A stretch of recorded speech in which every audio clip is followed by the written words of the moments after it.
បាទជំរាបសួរពុកម៉ែបងប្អូនទាំងអស់ជាទីគោរពបាទស្តុកថ្មីចូលមកទៀតហើយ pick up brand ជប៉ុនមកសុទ្ធដែលធន់ហើយល្អខ្លាំងក្នុងការដឹកហើយគ្រប់គ្រងបានគ្រប់ស្ថានភាពផ្លូវថ្មីខ្លាញ់កោ2026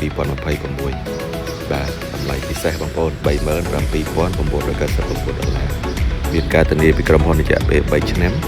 ឬ 10,000 គីឡូហើយ free ដូរប្រេងម៉ាស៊ីនចំនួន3ដងផងដែរបាទមកដល់ហើយបងប្អូនបាទសុទ្ធស៊ីតិចធន់ពុកម៉ែបងប្អូនអាចចូលឡានចាស់មកផ្លាស់ប្ដូរឡានថ្មីបាទនៅសុខាអូតូខេត្តសៀមរាបណាបងប្អូនបាទ